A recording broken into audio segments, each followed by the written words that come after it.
Right then, welcome back, and yes, it's time to do a MotoGP career. Now we're going to start off in Moto3, and then we'll do Moto2, and then we'll do MotoGP. We've got three options: a short, an intermediate, and a long. So it makes sense to do a short Moto3, an intermediate Moto2, and then a long MotoGP. So that's basically what we're going to do. And my good lord, is there a lot of stuff to think about in this game. It's not just pick a bike, go and ride it.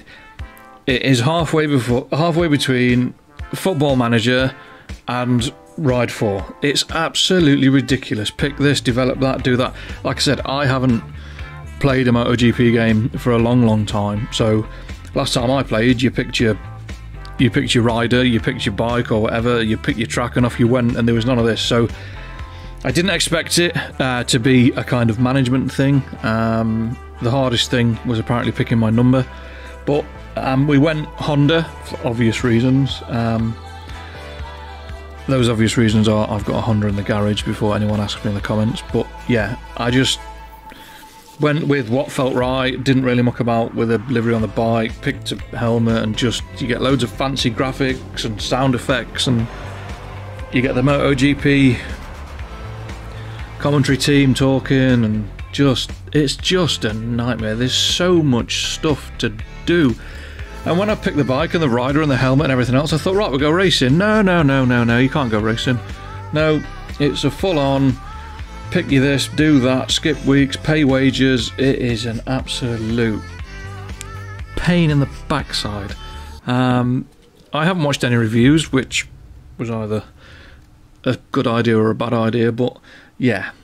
Difficulty wise, we put it on 50% race distance, we've jacked it up to 70%, so it's on hard, because on 50 it was quite easy. We've turned off most of the assists. I left rewind on. I'll leave rewind on for a couple of races till I get used to it. Yes, we did use rewind during the race. No, I don't care. No, I'm not bothered that other people apparently can pick the game up and play it on 120% straight away and not make any mistakes. Bullshit. But yeah, is what it is. Loads of stuff. Pick your engineers, development paths. Oh my god, like, I just wanted to race a Moto3 bike, and I just mucked about with this for ages, and it just didn't make any sense. And you assign an engineer, but it doesn't tell you that engineer is assigned to a job. It just says 3 of 8, and then you pick another engineer for another job, and then that engineer's stopped doing that job, and oh my god, what a pain in the backside it was. Yeah, not well. I say no. It's just different, isn't it? I just obviously wasn't expecting it to be quite as complicated. Weekend-wise, the only thing I've turned off is warm-ups, because I don't really care about the warm-up. I've left everything else on. I'll record them. I might put the odd full session out. I might put the odd full race out without commentary. I don't know, but yeah. Basically, Gavin Emmett is all over the things, telling us the weather's nice and everyone's here and everyone's excited and everyone's got a flag in the stand and they all wave it at the same time, and it's sunny, and there's BMW safety cars in there as well. So they've done a good job. It's very accurately represented and all the other stuff, but oh god, there's more development stuff, development tests, do this, do a lap times, 3 laps that get gradually quicker. Setup wise, I don't think the interface for the setup is quite as good as Ride 4. I don't know, I guess it's just aesthetics. It doesn't really matter at the end of the day. You move it one way, then move it the other, and you do what you want. I put a ride-ish setup in where I went low preload, high spring rate on the front, and high preload, low spring rate on the rear. I thought I'd give it a go, and look at these hips. I certainly don't possess hips like that. That man does yoga, probably does Latin dancing as well.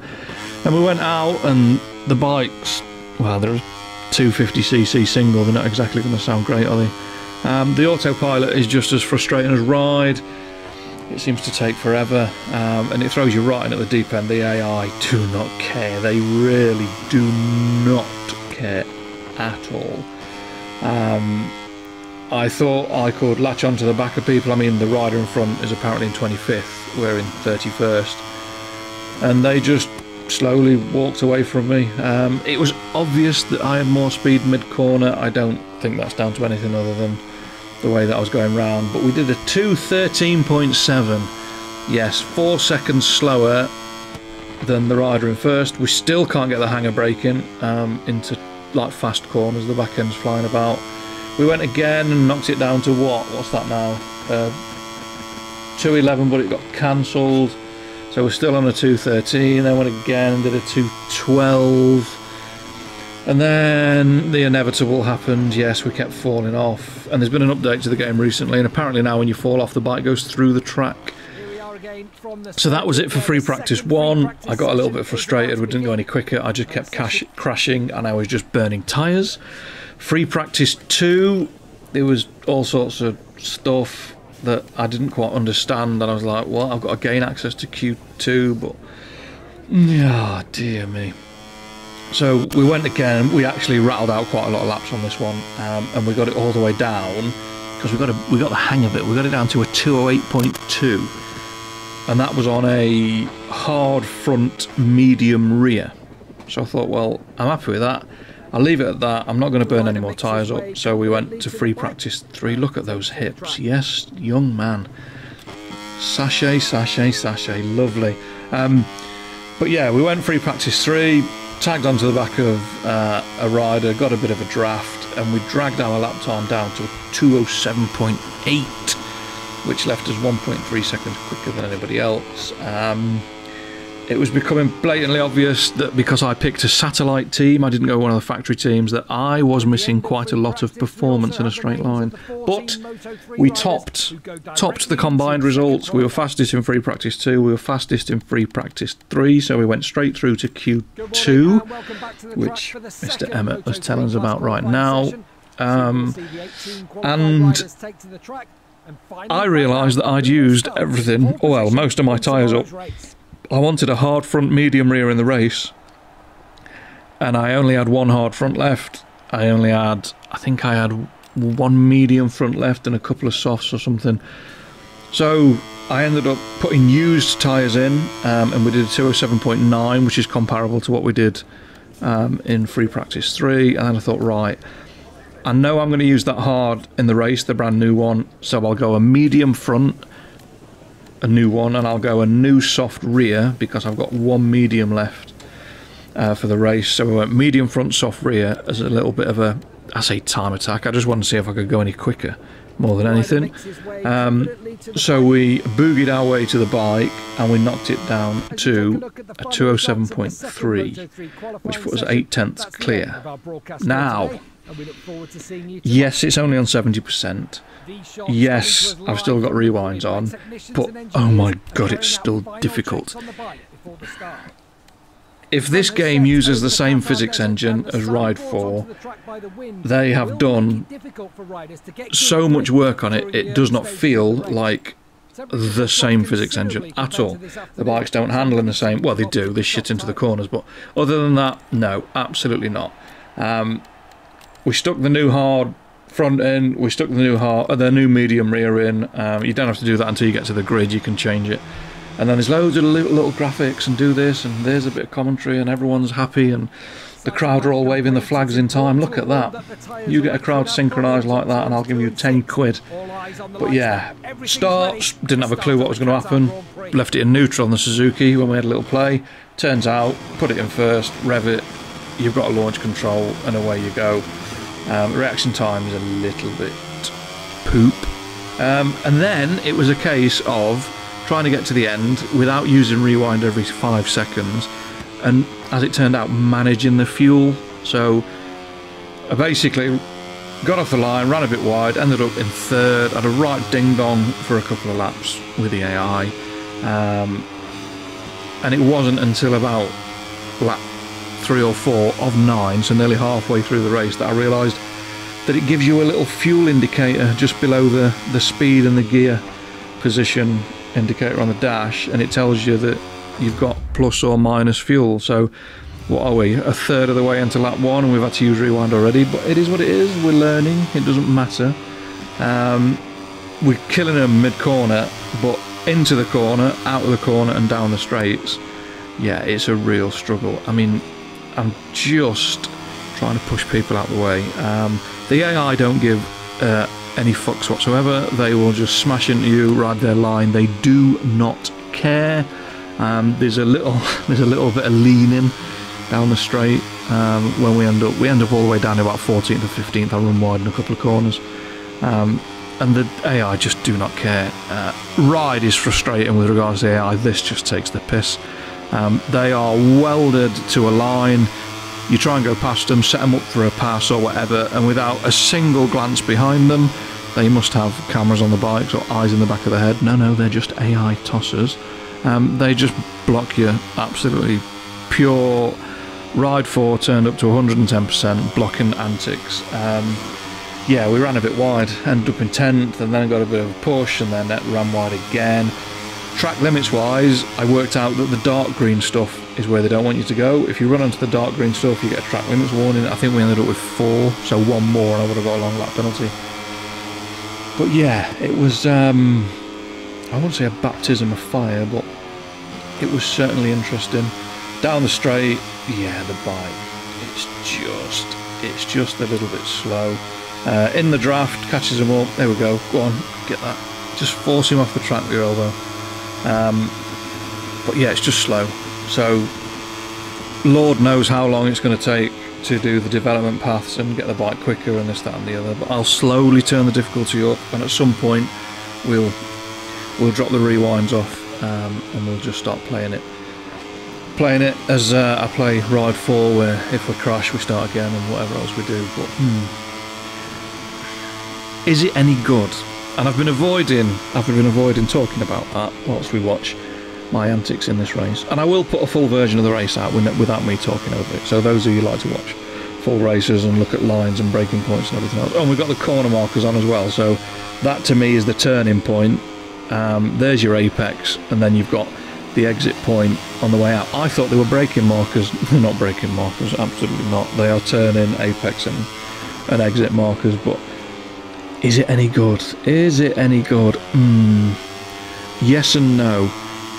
Yes, it's probably the most accurate simulation of what MotoGP or Moto3 or whatever the MotoGP series is actually like. As a game to play and to entertain, it's nowhere near as good as Ride 4. Absolutely not. And I know I've only done one race, but we've done free practice 1, 2, 3. We've done Q2, and then we've done the race. So did I know the track? No. By the end of it, we've done that many laps that I could probably draw the track with my eyes closed and tell you what corners to look out for. So it's not a bad game. Is it worth 60 quid? Absolutely not.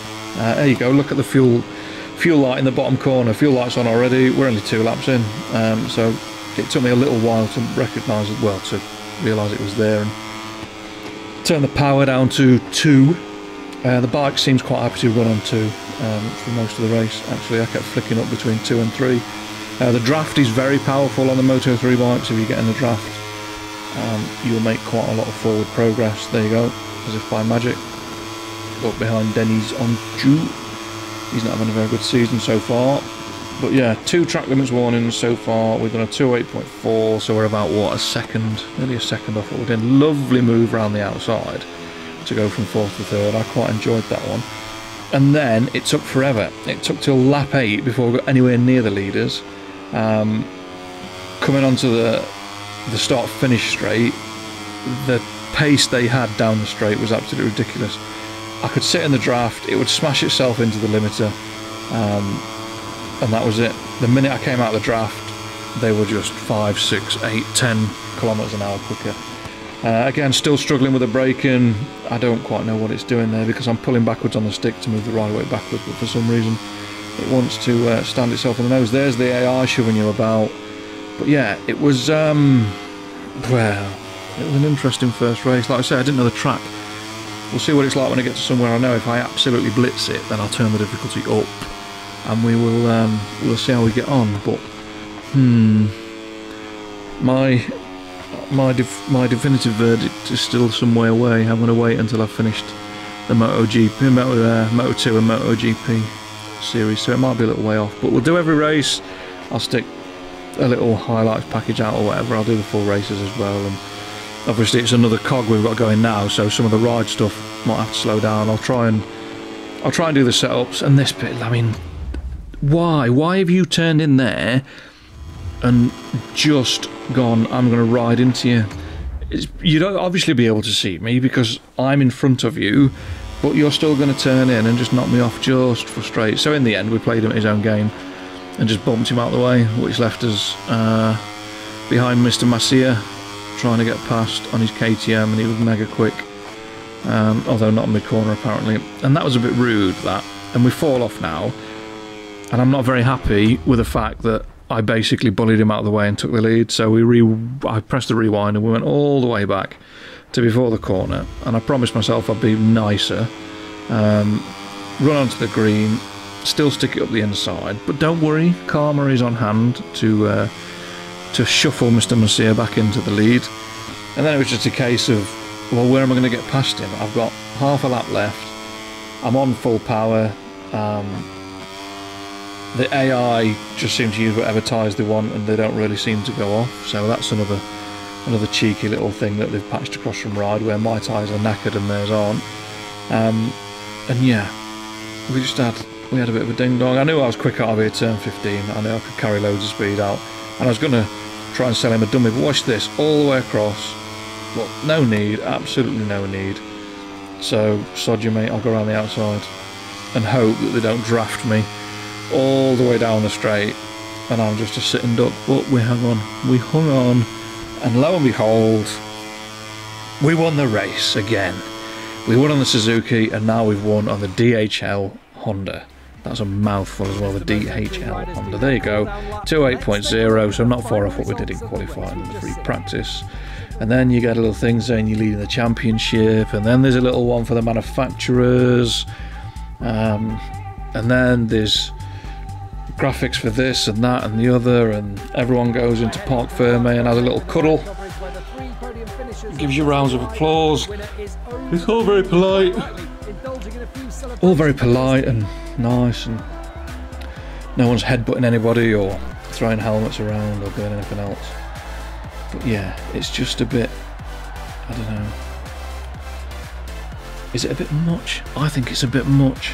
Maybe I'll grow to like it, but it's like an absolute miserable arse, don't I? It's not very good, it's not a good ride, I don't like the graphics, it's a bit too much. Alright, okay. But that's your lot, that's all you're getting. We've done race one, the process will become more smooth now, we've had a bit of a fanny about, and as I do stuff I'll let you know. But thanks for watching, thanks for commenting, liking, subscribing, and welcome to the start of a new MotoGP journey, and hopefully we have a bit of fun with it. But yeah, fingers crossed, I will see you next time. Take care, stay safe, peace.